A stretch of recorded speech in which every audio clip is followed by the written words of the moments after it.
Welcome to the Research Works podcast, brought to you in association with the Healthy Strides Foundation.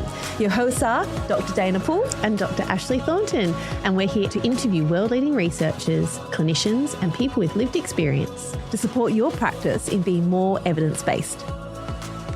And we're back! Another episode, a fresh new season, a great place to be. Ash, how are you? I'm well, Dana. Thanks for having me back. Of course. I'm so glad that that's the case. Yeah. It's exciting. We're here again for a whole new season. Can you believe it? New year, new season. Right. So many great conversations. I know. Yeah, really looking forward to it. So much fun ahead of us. Mm-hmm. And indeed. It's only fitting that we start a wonderful new season with a wonderful new paper. And when we talk about new research, this paper we're talking about today is hot off the press, ready to go. What a way to start. We have the wonderful Dr. Stacey Cleary joining us from the Murdoch Children's Research Institute in Melbourne. Hello, Stacey. How are you? Hello. Good morning. I'm very well, thank you. How are you? Good. We're very good. I just realised I said good morning. It is morning for you, but I'm on the other side of the country. The time difference, afternoon for you. I know, right? 3 hours for people who don't realise. In Australia, we have 3 hour time differences. Yes. In our great country. So thank you so much for being here. Look, the last time we caught up was in person when we were in Singapore for the participation conference. And I remember when we're having lunch that you were just on your laptop because you just received good news that a paper had been accepted. And it turns out it was this one that we're about to talk about. How cool is that? Right. Yeah, it was really nice timing. I mean, you've given me a grilling on it in Singapore, so it was really nice timing, and I'm excited to talk with you about it today. It'll be good to chat about for sure. Yeah. So as Dana alluded to, this article was published late in 2024 in Developmental Medicine and Child Neurology. And it's titled Experiences of Participation in Daily Life of Adolescents and Young Adults with Cerebral Palsy, a Scoping Review. Beautiful. But before we get into the paper, we obviously need to get to know a little bit more about you, Stacey. So we'll do a little formal bio, and then obviously it wouldn't be the Research Works podcast without our informal icebreaker question. Indeed. So Dr. Stacey Cleary is a physiotherapist and research fellow at the Murdoch Children's Research Institute, working within the CP Achieve Centre for Research Excellence. She earned her Bachelor of Physiotherapy with honours in 2008 and her PhD in 2016, both from La Trobe University. Stacey loves working alongside people with disabilities to support them in following their interests, growing their autonomy, and enhancing their health and well-being, particularly through physical activity participation. Her research interests include the practicalities of physical activity participation for young people with disabilities, consumer involvement in research, and translation of research into clinical practice. I love everything about that. Yeah, me too. It's just our jam. It really is. It's so cool. Yeah. And you're so well placed to be able to do all of those things, Stacey. Absolutely. All right. So that's our formal getting to know you. We'll do our informal getting to know you now. I love these. I thought I'd start off the season with a friendly, gentle one. No curly questions, no embarrassing stories that you need to disclose unless you really want to. So our icebreaker question for today is, what's a small everyday moment that never fails to make you smile? Oh, that's a good one. All right, guess first, Stacey. Do you have one in mind? The first thing that comes to mind is I love gardening. And so actually, look, not necessarily my garden, which I would say is a work in progress, but I love looking at the gardens every day and seeing, it sounds ridiculous, but I love the cycle of the seasons, and I love seeing, my favourite flower blooming on this street at this time of year and that one. And I love that. My kids know it now, and it's great. That's very wholesome. So I love that. To me and There's something about a nice garden, doesn't it? That kind of just sets the tone for the day. Yep. Yeah, I like it. And just that anticipation of what's next. Oh, yes. We can see the flowers. They're about to bud. Oh, we'll be back next week. So, that's cool. I really like that. Beautiful. Yeah, I love that. Yeah. Well, mine's kind of along the same lines as that. I am a morning person, but there are still mornings where I don't feel like a morning person, put it that way. But I'm always really motivated to get out and I just want to catch a glimpse of the sunrise. I can always, Ooh. I know that I'm doing life well if I can get out there and I can see it just crest over the hills. Yep. And when there's lots of clouds and it's just that little bit of red as it starts to come out, I love that. I live for that. And if I miss it, I always feel really sad. I do really feel sad about it. But I've got 2 dogs. I thought I'd get 2 dogs so I could walk them together, but they're just at different paces and different temperaments. So I do 2 separate walks at the moment. Oh, wow. Yeah, on top of my running, which is now just like a little bit of my time. So I have to make sure I get up early to do it. So I try to time, the naughtier dog with when I see the sunrise. That way I can balance out my emotions. Not naming names. Yeah. Frankie boy. Gosh. Frankie. So if I do that, then I'll be like, okay, I do love you. Let's keep going. Yeah.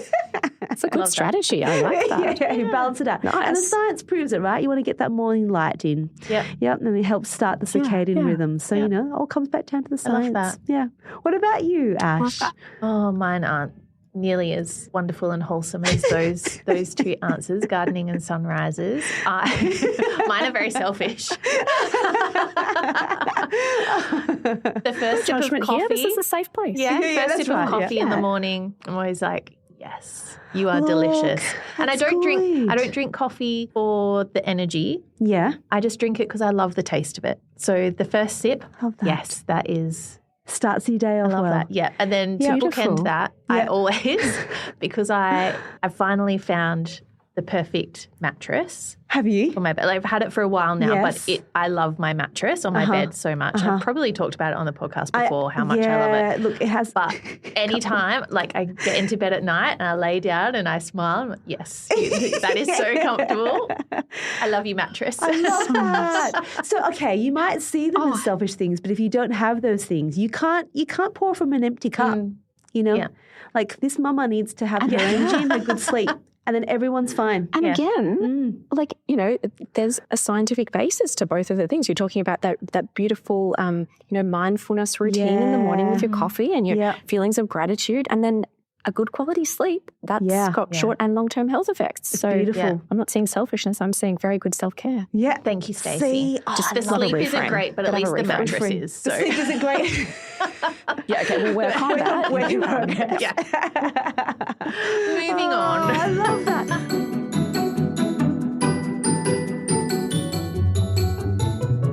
Well, what a great way for us to start this season. And the reason why we picked this particular article is because I think it frames a lot of our thoughts in terms of where we're headed. So let me give you all a bit of an overview and let's get stuck into it straight away because there's lots to talk about. So this scope and review examines the participation experiences of adolescents and young adults with cerebral palsy across key life areas such as healthcare, relationships, and social inclusion. It identifies a central theme of claiming adulthood, where individuals strive for autonomy, inclusion, and meaningful involvement, despite significant barriers like inaccessible environments, systemic inadequacies, and societal misconceptions about disability. The review highlights the critical role of a close circle of support, including family and peers, in facilitating participation and underscores the need for tailored interventions and structural supports. Recommendations include expanding CP-specific training for professionals, improving accessibility and fostering inclusive attitudes through education and co-designed programs. Don't know why I want to say it, but that just seems yummy to me. There's lots to talk about. Yeah. Food for thought. Lots of food for thought. Yeah, absolutely. But Stacey, let's set the scene a little bit to start with, I think, and talk about adolescence and young adulthood. Why is this period such an important part of a person's life? It's a huge transition point. It's so significant. It's the end of generally a really structured time in a person's life. Typically people are at school, they're living at home. The week is timetabled quite heavily. There's a lot of structure. And that movement, that transition into adulthood is about it's about change. It's about exploring who you are, what you might want to do, thinking about how you might want to grow in autonomy. So, making more decisions for yourself. There's often that shift away from the family toward a peer group, which has probably started a bit in adolescence, but then, happens, I guess, a bit more throughout adulthood. Yeah. People are choosing whether they're doing further education, becoming more financially independent. Like, there is so much going on. Yeah. It's really huge, and it's a process of growth, and it takes time. Yeah. So I think, it's quite significant for everyone. Yeah. But then I guess thinking about adolescents and young adults with cerebral palsy, there are more complexities to that transition for them. Sure. Yeah. And, there's been some research talking about some of those complexities in terms of transitioning from pediatric health systems into adult health systems, and what that's like, and what's needed. But there's lots that we don't know. Yeah. And so you said earlier, I work at the Murdoch Children's Research Institute, which is correct. But I've been part of a wonderful centre of research excellence called CP Achieve, and we've, for the last 5 years, been looking into that transition into adulthood for young adults with cerebral palsy, because there's so much that we need to know and so much we need to do. Yeah. So true, isn't it? Like, you think about your own adolescence moving into young adulthood, and there was a word that you had in the paper, many words in the paper, but there was the word that said tense. It is a tense period. Yeah. There's just, you are trying to discover who you are. It's tense anyway. And then you add in the additional complexities of wanting autonomy but still needing support. Yeah.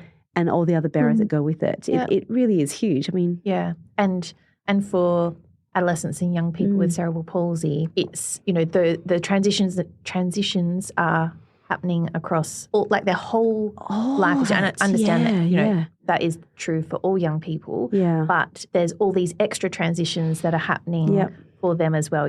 Like you said, a change in therapy providers, a change in healthcare providers. It's, and it's all the systemic changes as well as life changes, as well as all the emotional and social changes that happen. It's huge. Yeah, it really is. And I think that's why we always need to keep that in mind, because our children do grow up to become adults. And, there's things that we can be thinking about now that can maybe shape and influence what could happen then as well. So we all have a role to play in this. Yeah. So let's talk about the big word here, which is participation. And we talk about it a lot. I mean, there's a conference just on participation, which I thought was fascinating and just so wonderful. And at the conference, we spoke a lot about what participation is. And it's not as simple as it sounds sometimes. But let's go into that a little bit more, because I think there's the components that are really important here to talk about and flesh out. So, Stacey, over to you. Like, why is participation important, and what's included in participation?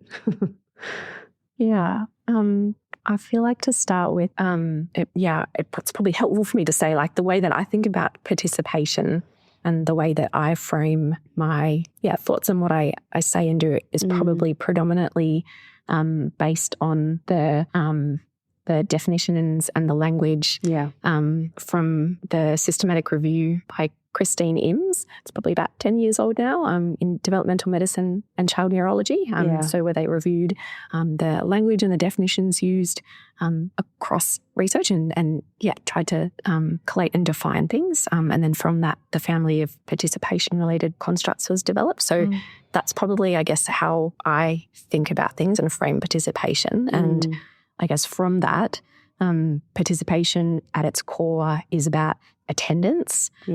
So being present somewhere and involvement, which is that in the moment subjective experience, personal experience. And I think it's really critical that we think about both of those things, attendance and involvement. But I think with thinking about participation with the family of participation-related constructs, we need to think about participation as the transactions, the interplay that happens between the person and the environment, and how they each impact the other, and how that can change the participation experience, how that can change a person's preferences and vice versa, I guess. So no, it's great to go through that, isn't it? Because it's not just I remember that paper. It's not and we spoke participation. to Christine we did about it on the podcast as well. Yeah, it was a great conversation because it's not an ends. For some reason, participation was viewed as kind of like the end point, an outcome. Yeah, like let's get to that point, but it's really the means, and we all want to participate. Like when you think about, I always think about. And I think I raised this with Christine as well, and she had a different view of it too, which I loved that she challenged me on it, was I thought, sometimes I can go to a party and I can attend and I don't know anyone and I'm like, oh, this is awkward. I'm there. Yeah. I'm attending, but I'm not really involved. My experience isn't all that great for me in that situation. And then Christine said, well, how about look at from the flip? For some people, they might be there, but they might just love just being there and soaking up the atmosphere and they just love the experience. Yeah. And for them, they're involved. Yeah. But I don't see it that way. To them. It's meaningful to them. Yeah. And it's just like, yes, exactly. It's that experience that is self-driven and it's so vital to get to the core of it, which is why we don't know so much about this group, I suppose, isn't it? Yeah. Yeah. I think the other interesting thing as well is that, we don't want to get caught in trying to make every participant I'm not going to frame this properly. Not every participation experience is a meaningful one for people. Like there are some things that you just have to attend and you have to show up for. Yes. And I think we spoke about this with Christine as well. Some things are just part of life and you just have to get it done. Just do it. It might not be something that you necessarily want to be involved in, but you're going to have to show up and tick that box. Yeah. And that's okay and too. It's but so it's true. Finding that balance. Yeah. It's such a thing that's relevant in young adulthood too, right? Like you've got those discretionary activities, like things that you want to do, or non-discretionary things that, like you're saying, you've got to go and have your blood test or something. I don't know. You might not want to, but you have to. You have to do your taxes, and how you participate in that is still important. With CP Achieve, we have had this wonderful group of consumer advisors called CP Unite. And at the very start of the CRE, and I wasn't at this meeting, it was a bit before I started, the advisory group worked with some of the chief investigators on CP Achieve to kind of talk about, okay, well, what are the life areas for young adults with CP that are part of life? What are these things that we're talking about participating in? And I think, there's that mix of discretionary, non-discretionary, healthcare, accommodation, education, friendships, relationships, and whatnot. So so true. Yeah, so true. I think that's a beautiful setup of the background and the context for this paper. Stacey, can you just explain to us why you chose to conduct this research as a scoping review? What was your aim? What were you hoping to get out of it? Yeah. So I guess the advisory group and the researchers, the young adults wanted to know more about the experiences of participation of other young adults with CP across day-to-day life. We've got some information about participation in adult healthcare situations, but not a lot in everyday life. And so that was something that the advisory group were particularly interested in. And so I guess, research-wise then we really needed to identify, we wanted to identify what kinds of research actually existed that talked about young adults with CP participating. And we wanted to organise it to see, okay, well, of that, what sort of life areas have been focused on, who has participated in these studies, and what does it all mean? Like from that, what have the experiences in these key life areas been? Okay.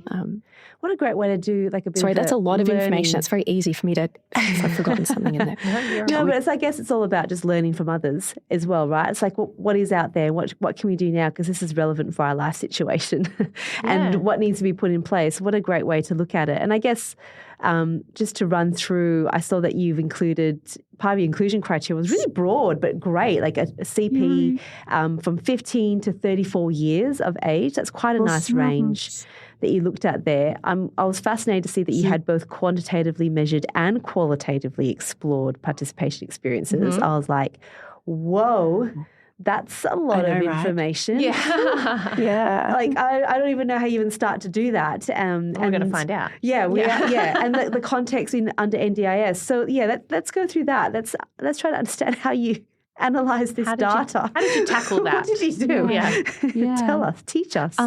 Can I make a note firstly on the age range? Yeah. So often young adulthood is thought of as up until 30. That's encouraging, isn't it? I know. We've all just become adults. And I guess we know that for young adults with CP, often some of these milestones or things that they're working toward can be a bit delayed because of the difficulties in engaging in the environment. So having up until 34 years of age included then kind of just allows us to include everyone's experiences a bit more and realistically. Clever. Yep. And makes sense. I guess the idea with including quantitative and qualitative data is if we're thinking about attendance and involvement, then often attendance might be measured in a quantitative form. Involvement's probably a bit, you're going to get a richer set of data if it's going to be qualitative. And I guess we would, we really wanted both of those perspectives. So do you want to know about how we did it? Yeah. Would love to. Please. Thank you. It took ages. I'm really glad we did it, but it took ages. And you should have seen the data extraction spreadsheets, my goodness. But really there's an amazing group of researchers. There were 15 of us working on this, doing different parts of it. And I'm going to get the name of it wrong, a convergent integrated analysis framework. Don't quote me on that. If I got it wrong, I'll claim that's Friday. So what we did really is it's a framework and a way of merging the two types of data so that they can be reviewed together. So essentially we summarised qualitatively the quantitative outcomes and then they were all grouped with the qualitative data and then we went through a process of thematic analysis to then develop Jeepers, that's clever. themes. And never done that before. That's huge. Yeah. And can you just say that name one more time for everyone who's frantically writing it down so that they can oh my gosh, I'm going to check. I'm going to open that if you're saying that. Because can you imagine? Everyone's Googling this made-up term. But I mean, we often do say, whilst you're looking it up, it's, we often do say that it's the quantitative and qualitative combined. Yep. It just provides such rich data. Yes. And last year at the participation conference, we were literally sitting in work groups talking about how would we measure participation involvement. Yeah. Really couldn't. Like it's not something that you can just measure. There's no questionnaire. You can't really. Like the only way to really look at it is qualitative. To understand the experience. Yeah. So that just shows the value of qualitative even more. Not that I need to convince you, Ash, my qualitative buddy here. So I think I got it vaguely right. A convergent, so, joining together, integrated analysis framework. Beautiful. Is that what I said last time? I think so. Yeah, you did. Nice one. There we go. Well done. Yeah, so it's if you look at the paper, there's some references for that, so you can then learn a bit more about that. Thank you. And what's really interesting is that you had, after all that work to actually find the articles that fit your criteria for your review, there was quite an even split of qualitative and quantitative. Is that right? Yes. So, there were 38 articles describing 32 studies. So, sometimes multiple papers for one study. And there were a couple of mixed methods studies and then, an even split of the two, which I really liked, actually. That's it was really great. nice. Feels nice. Yeah. Yeah. Makes you feel better. Yeah. Yeah. Both attendance and I really involvement. I really love mixed methods. Like I love both types of data, but I think it was really exciting, particularly for this study, that there really were a lot of qualitative studies because it's those stories and those experiences that just give such power, I think, to this. Definitely. That's my... I think the other thing to note as well is that you had data from almost 40,000 participants across those studies. Is that right? Like, I had to double check when I read that. Like, yeah, so sort of, but not really. And so if you look at, it's interesting. There's one paper that accounts for 93 or 92% of those 38,000. Right. But there were almost no demographic details. Right, okay. That were usable. So in the tables, we've excluded them. So really we'd give the data for the 2,700 or so where there actually are demographic details. Still a lot of data, a lot of in terms of what you've included here. Yeah, and what you had to work through. Yeah, exactly. Yes. Exactly. Yes. Eyes wide open. Yes. Yes.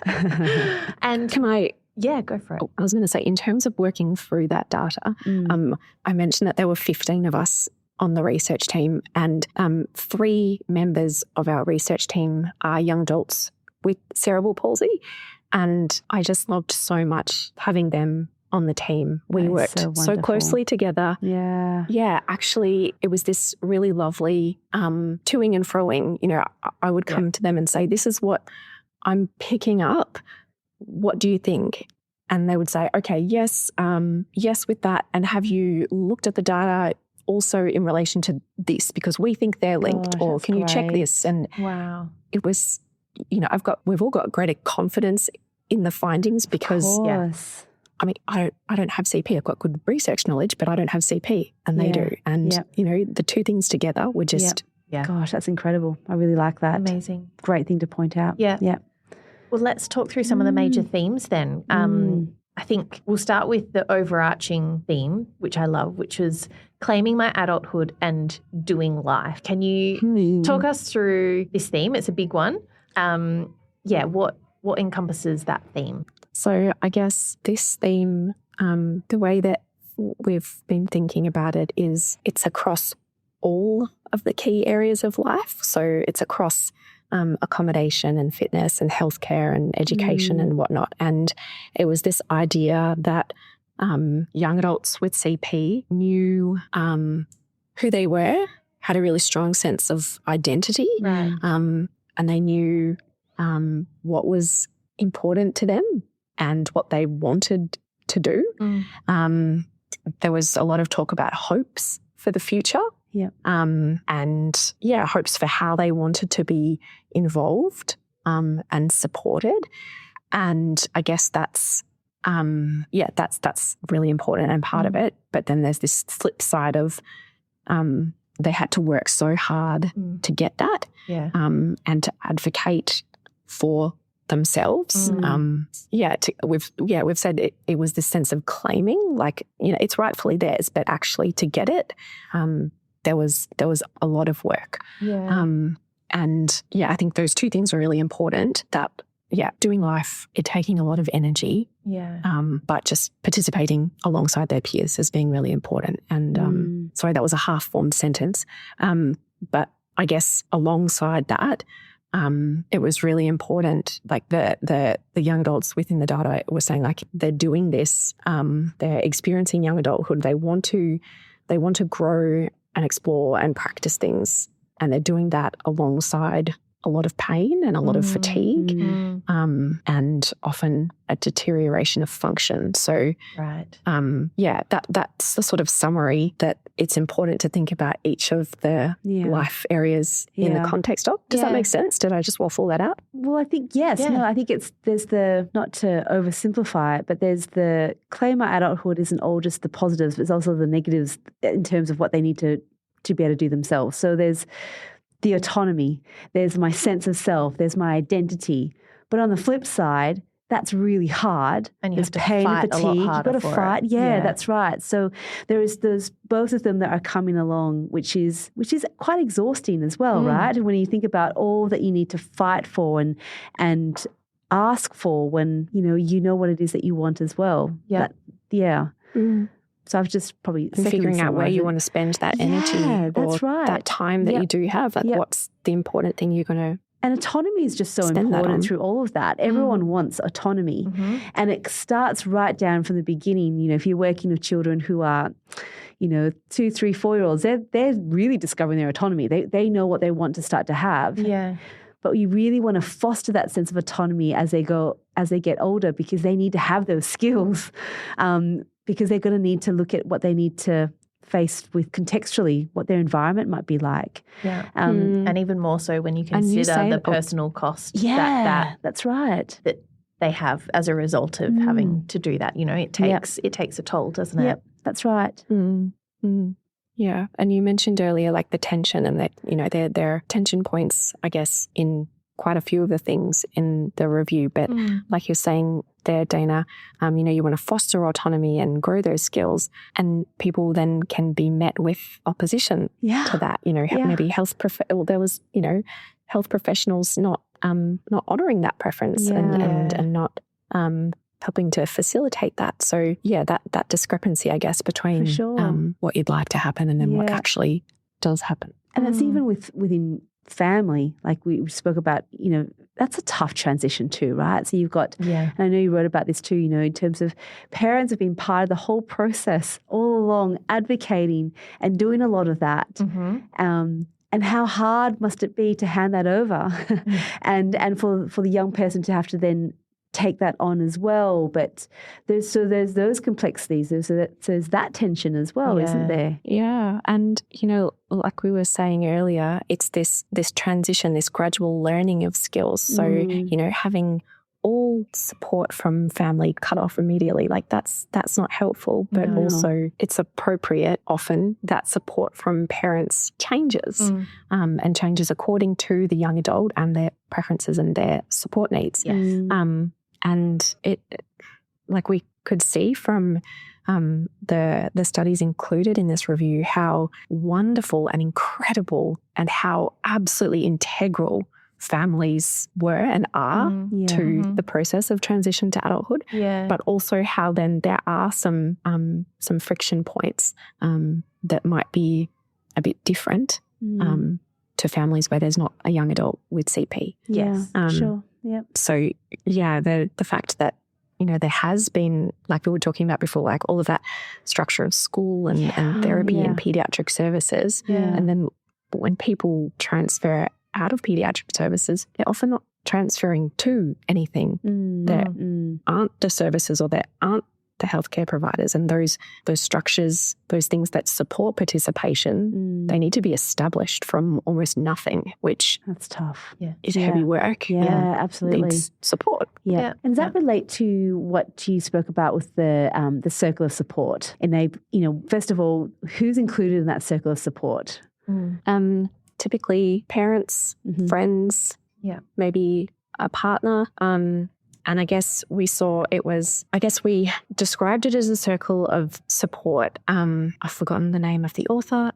It's in the paper. Link to it later. It's in the paper. That's right. It's in the paper. It was described somewhere as a circle of support. And we kind of have, it matched so beautifully, and we've fleshed that out a bit. This circle of support is about emotional support and providing that strong emotional foundation, as well as then practical scaffolding. So I guess what that might look like, what we saw is help navigating really complicated administrative systems, or help navigating, you know, like that being in a hospital or something, or setting up support workers, you know, things like that. They carry a huge administrative load. All of those things, don't they? And I imagine, and it's often not clear. No, that's right. No, and I'm just thinking more about, I suppose, the emotional side of things as well. In that circle of support, it's probably important that it's broader than just family. You know, when we talk about the tension, and oftentimes, you know, in this big period of transition for all adolescents and young adults, there are times of tension, and so it's important that there are other people within that circle that you can turn to in those times, you know, so that to support you emotionally and socially as well. It's so important. It's really real. I think there was some really lovely examples talking about friendships and relationships. So not all of them might have been, classified under the circle of support or whatnot, but just the importance of that peer group. Yes. And the fact that the peer group generally are going through some of the transition to adulthood together is great and is important. But yeah, just the joy and encouragement of friendships. And there was this really lovely part that we saw about friendships or mentoring from other young adults with CP. Yeah. And in many, like from what we were reading, in many cases, people hadn't had these close experiences, and it was like an expansion of their thoughts about their own capabilities and what they could do. And it was really, we described it as transformative. That's how It's really powerful. the young adults were talking about it. Yeah. And, and that's really important when you consider all of the challenges to participation that adolescents and young adults with cerebral palsy experience. In the review, you identified systemic challenges, environmental challenges, societal challenges.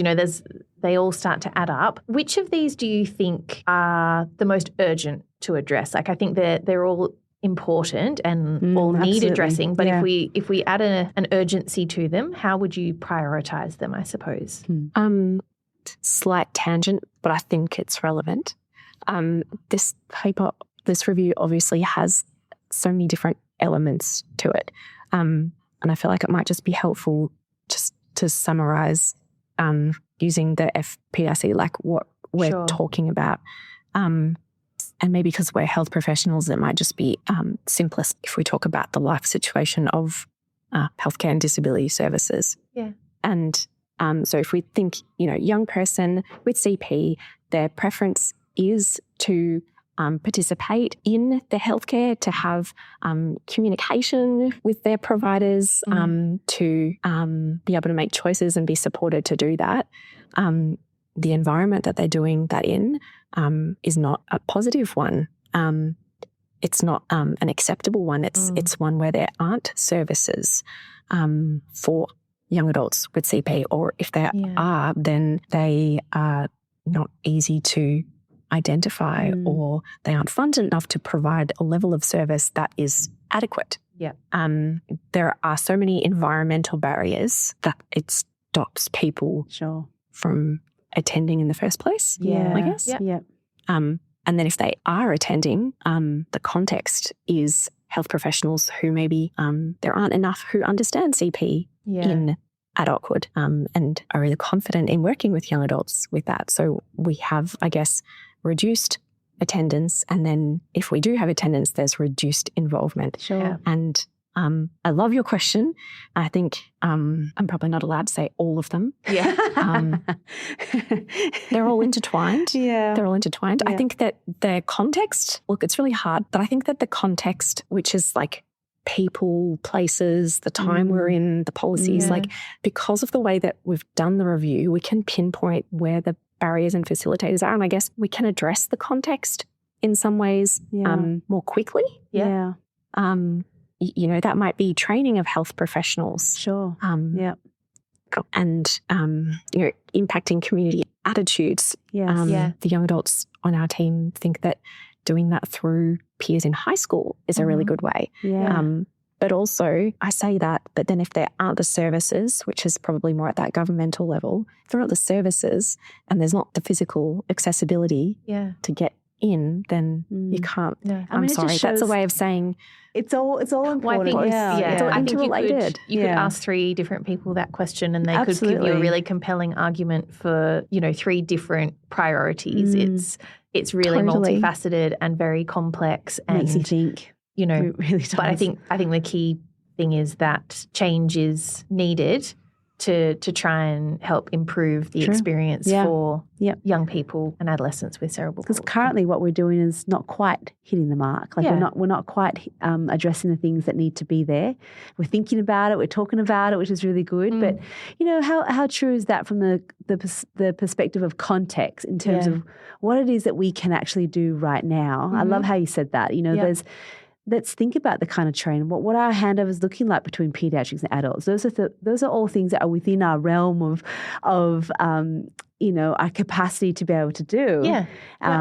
Support workers, or the peer mentorship. Those are programs that could be put into place that could raise awareness. That could then really be great advocacy for environmental changes. It's the things to think about. But what you've said there is so empowering, because me as a therapist, me as a person in this community, can really think about what we can all do right now for the people that we have here. But we can also then think for the future. Agreed. Yeah. Tricky question, but it's a good one, because I think there's a lot of parts we can think about here. Definitely.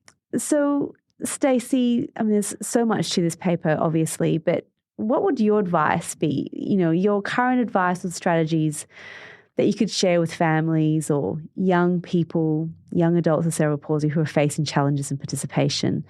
What could a practical next step be for them? So I think that the answer I'll give is based on the data from the included studies, but also the wonderful young adults with CP who I work with in research and clinically. And I think they have said that the most important thing for them is learning, and couldn't get the wording of this wrong, but really growing in their autonomy and really being, focus is the wrong word, but they're the ones in control. They're the ones who get the choice in what they want to participate in and how they would like to participate, what is important for them. And sometimes that can be really difficult when working with healthcare providers or service providers who, and I'm saying this as a health provider who's not perfect, but who often have that power and who often, are maybe direction setting more than would be appropriate. So that the encouragement would be to think about what they want to participate in and what, what good involvement would look like. And actually that if you feel like you're not getting the support that you need, it's okay to change and find someone who's going to help you to meet those goals. That's great practical advice. I think so. And Stacey, are there any resources that you would recommend that therapists and educators might familiarise themselves with that they can then pass on to young people to promote participation and inclusion? There are a few that are popping up, which is really encouraging. You might know about this one. I really love the My CP Guide website. It's a bit of a treasure trove, and it's great because the information is really good quality. It's aligned with the Australian and New Zealand cerebral palsy strategy, which has metrics around participation, and they've got a growing library of resources focused on young adulthood and different key life areas. So I think that's a really helpful resource. I think health professionals can learn things from it, and it can be really useful for young adults and their families. I also really like the website and the organisation UP, which is the Adult Cerebral Palsy Movement, UK-based organisation. They have some wonderful, again, resources on their page and some great tips and some helpful things to look at. And I feel like for the moment that's probably on my mind. That's great though. Two really reliable sources. Great place to start. And lots to work through within those, I think, as well. You know, there's, like you said, it's a real treasure trove of nice way to describe it, resources and a good starting point. There are things coming out as well. So, you know, there are GP fact sheets on cerebral palsy. Wonderful. And, great. Yeah. Amazing. Yeah, well, keep us up to date with that, and we'll pop links of that onto our website as well, so people can find it more easily. So, Stacey, where to from here? You know, how do you hope this paper will impact the lives of young adults and adolescents with cerebral palsy, and beyond that, you know, pediatric neurodisability? What's next for you and this work? I guess I really hope that if clinicians or researchers are reading this, that they come away with that, with that understanding that young adults with CP want to get involved. They want to participate. They want to be the drivers of their lives, and that, we can have the privilege of working alongside them to support that. Yeah. And, I'm a physio. The default, I think, is or has been body structure and function and activity-related things. And, it's a shift to think about participation as the starting point. And I guess, I would just hope that that's something that I love that. there's more and more of. Yeah. Yep. That's so good. I'm Yeah, excited for sure. that. Me too. Yeah. Well, Stacey, thank you for going through that paper with us, your paper with us. It was really just great just to talk through all the different elements of it. Yeah. There's lots to break down. But we're not done yet, of course. We do need to make sure that Ed gets his debut back into the season. So here we go. Let's go to Tell It to Ed. Ed is our producer. He doesn't have a background in child health, but he has been listening now to many, many episodes and seasons we have been going for now. So he does come up with some good questions from time to time, but he still is very sure he doesn't have a background in child health. So, Stacey, just to help him out here, can you give a bit of a summary about what this paper was all about in about 60 seconds or so? And Ed will have an opportunity for a question. So take it away, Stacey. All right, get the timer out. So, Ed, in this study, we wanted to find out about how adolescents and young adults with cerebral palsy feel about doing day-to-day life. And so we reviewed a lot of modern research that looked at participation for people with CP who are aged 15 to 34. And we wanted to understand the research that existed, and we wanted to summarise these experiences to understand them better. So we found that young adults with cerebral palsy really wanted to participate across all areas of adult life, and alongside their peers. And they really want to make choices, their own choices for their lives, and grow in their skills. But trying to participate is hard, and the things that make it difficult are often the ways communities are built and people's lack of knowledge about disability. Supportive family and supportive friends were especially important. So I guess this means practically, by working alongside young people with CP, they've got the solutions, and with them we can develop ways to solve the problems that limit participation, and then we can put them into action. And together we can make it easier for young people with CP to be involved in adulthood in the ways that they want. Fabulous. Beautiful. I didn't time it. Did I go over 60 It was seconds? pretty good. It was pretty much 60 seconds. Well done. Fantastic. Ed, over to you for a question. Oh, thank you. I think, Stacey, I've been looking at the little, what do you call it, an abstract of your paper. Mm-hmm. And I note that in the review there were, 38 publications, and it's from high-income countries. And yes. This has been a brilliant conversation about participation, but I was kind of hoping to delve into some of the specifics. And I guess my question is there a country or a specific environment that really actively promotes positive participation? Like I know that a government's policies like community and cultural awareness, funding, social and disability services in country all play their part. But from a key takeaway is there someone or some place who is doing it phenomenally well that, we could get some key takeaways from that? Whew, that's a great question. Great question. So we didn't analyse the data separately according to region. Mm-hmm. Okay. Thank you, though, for noting. I should have said earlier. Of the 38 papers, 36 were from high-income countries, and then there was one paper from Pakistan and one from Brazil. So what we've been talking about is in those high-income countries. And sorry, Ed, we didn't analyse according to country, but I guess the countries that we looked at that have data, that are doing the research, that's really important. Yeah. So the fact that there is research being done, investigating what's going on and people's experiences, that's a good start. Really important place. So, and there are some wonderful things in these countries that are described. So, we're talking about the Netherlands and Ireland and the UK and Australia and Canada and America, like there are some wonderful and great things happening. Yeah. But I'm sorry, I can't label one country as. Well, it's okay. That means Do you know what I mean? it's up for grabs. So come on, Always Australia, room for let's do it. That's a competition. Let's all do it. Okay, I'm gonna go a little bit less specific then. Is there something that we need to do more of, or something that we need to do less of? Like, I guess big picture perspective. When you say we, who do you mean?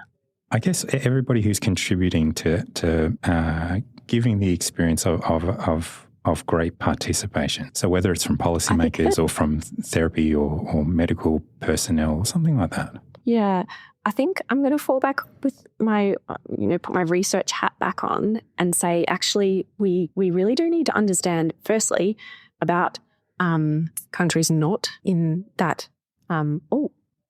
Did you see that? My screen made a gesture. Not just in those high income countries. So we do need to understand actually what's going on there. But then in our context and in the high income countries context, we need to understand more about the participation experiences of those who have more complex disability. Mm-hmm. So there was a pretty even representative spread in the included studies of people like across functional levels, gross motor levels. But when you look at it, actually, a lot of the data for those with high levels of impairment was quantitative. So, we've got attendance data, but not a lot of involvement data. Yeah. And communication was not really, communication levels or ability wasn't really recorded very well. So, there are some things, or intellectual disability. So there are some things that weren't recorded well that or there isn't enough information on that actually really impact people's participation. And if we don't have that information, then policy can't be written about it, and policy can't be specific then to make whatever changes are needed. Yeah. So that's something we could do more of. Yeah. Does that answer your question, Ed? I think it does. Yeah. Thank you. I think in as a roundabout sort of a way. Yeah, for sure. I think as well, when we're talking about if you were to put something up as a gold standard of participation, a country that is doing participation, in inverted commas, really well, there's always still work to be done to apply that within a local context. Absolutely. Right? Like it's not just a matter of a copy and paste. That's right. Every country is different. Every situation is different. Every participation experience is different. So it's taking the time to work out what that looks like within the context of the individual, but then also, where they are in the world as well. Yep. It's a really good point. I totally agree with that. And I think, in terms of practicalities for therapists, and I love writing things down, if therapists are needing to plan out or figure out some sort of participation-related issue, get out the FPRC and map out, your context. What does it look like? What's going on there that is working or not working? Or, map out the environment, because, that context, the close proximity is going to be different for every Such a good point. I love that. environment, isn't it? So, a great framework to use practically as you're having those discussions. I love it. That's great. Well, thank you, Stacey. It was so wonderful to talk to you about something that's just so important, and it really frames a lot of what we want to be doing through our research and through our clinical work as well. So thank you for your time. And we'll put links to the paper on our website, researchworks.net. And of course, there's a CPD form there you can fill out as well if you want to keep this as part of a record of your CPD requirements. But my goodness, thank you for the first episode of the season. Thanks for having me. It's been lovely chatting with you. Good. We hope you had fun. Yeah. And to all of our listeners, we'll talk to you all again really soon. So many more episodes to come, so stay tuned. Bye. Thanks.